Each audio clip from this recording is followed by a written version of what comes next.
Welcome back to Bible Shorts, Episode 41, 5 Smooth Stones.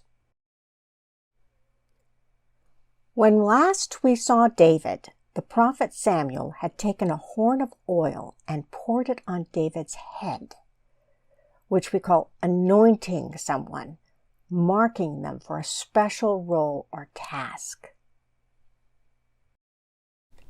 Now, Samuel knew he was anointing David to be the next king of Israel after Saul. But Samuel didn't share that with David or his father Jesse or his brothers. It's only going to make sense many, many years later when David does become king. Now, what's going on now? Some time has passed, and David has continued to care for his family's sheep. Saul is still king. And the Philistines continue to harass the Israelites. Now the Philistines had gathered their armies for battle. Saul and the Israelites gathered and encamped in the valley of Elah and formed ranks against them. The Philistines stood on the mountain on one side, and Israel stood on the mountain on the other side, with a valley between them. And there came out from the camp of the Philistines a champion from Gath named Goliath, who was amazingly tall. He stood and shouted to the ranks of Israel, "Why have you come out to draw up for battle? Am I not a Philistine, and are you not servants of Saul?" And the Philistine said, "Today I defy the ranks of Israel. Give me a man that we may fight together." And when Saul and all Israel heard these words of the Philistine, they were dismayed and greatly afraid. And among the Israelite soldiers were the 3 eldest sons of Jesse. They had followed Saul to the battle. David's brothers, Eliab the firstborn, Abinadab, and Shammah. Now Jesse said to David, "Take your brothers some parched grain and loaves of bread.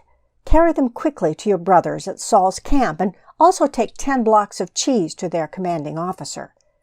See how your brothers fare, and bring me news of them." So David rose early in the morning, left the sheep with a keeper, took the provisions, and went as Jesse had commanded him. He came to the encampment of the army as it was going forth to the battle lines, shouting their war cry. Israel and the Philistines drew up for battle, army against army. David left the provisions in charge of the keeper of the baggage, ran to the ranks, and went and greeted his brothers. As David talked with them, the champion, the Philistine of Gath, Goliath by name, came up out of the ranks of the Philistines and spoke the same words as before, and David heard him. All the Israelites, when they saw the man Goliath, fled from him and were very much afraid.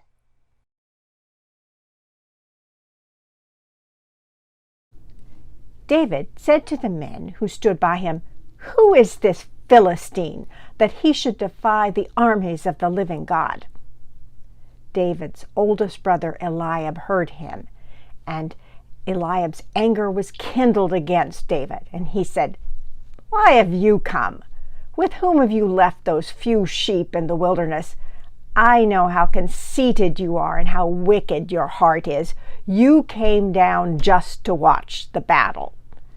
And David said, "What have I done now? It was only a question." And David turned away from him toward another and spoke in the same way. Now the words that David spoke were repeated before Saul, and Saul sent for David. David said to Saul, "Let no one's heart fail. I will go and fight with this Philistine." And Saul said, "You are not able to go against this Philistine to fight with him. You're just a boy, and he has been a warrior from his youth." But David said to Saul, "I have watched over our sheep for my father. Whenever a lion or a bear came and took a lamb from the flock, I went after it and struck it down, rescuing the lamb from its mouth, and if it turned against me, I would catch it by the jaw, strike it down, and killed it.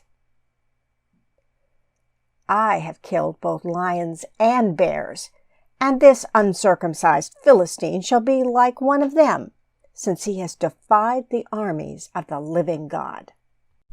"The Lord, who saved me from the paw of the lion and from the paw of the bear, will save me from the hand of this Philistine."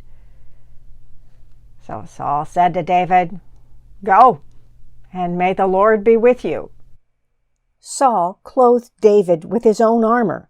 He put a bronze helmet on his head and clothed him with a coat of mail. David strapped Saul's sword over the armor, and he tried in vain to walk. And then he said to Saul, "I can't walk with these. I'm not used to them." So David removed them. Then he took his staff in his hand and chose 5 smooth stones from the creek bed and put them in his shepherd's bag in the pouch. Notice these aren't little pebbles. Sling stones are about the size of a tennis ball or a baseball, and they can be very dangerous. With his sling in his hand, David drew near to Goliath, the Philistine. The Philistine came on and drew near to David, with his shield-bearer in front of him. When the Philistine looked and saw David, he disdained him, for he was only a youth, ruddy and handsome in appearance. The Philistine said to David, "Am I a dog that you come to me with sticks?" And the Philistine cursed David by his gods. The Philistine said to David, "Come to me, and I will give your flesh to the birds of the air and to the wild animals of the field."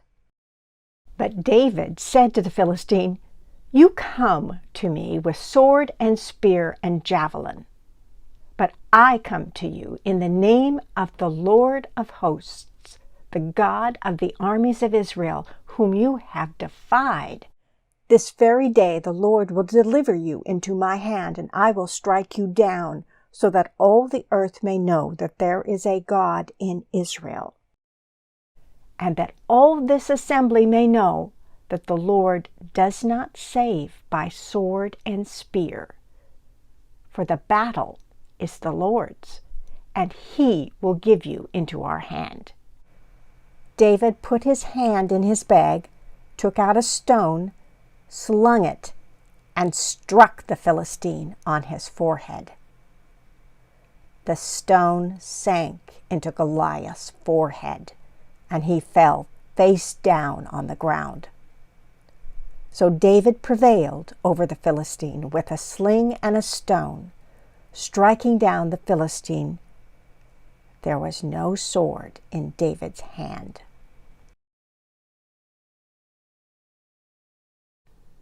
When the Philistines saw that their champion was dead, they fled, and Saul's men rose up with a shout and pursued them as far as Gath and the gates of Ekron.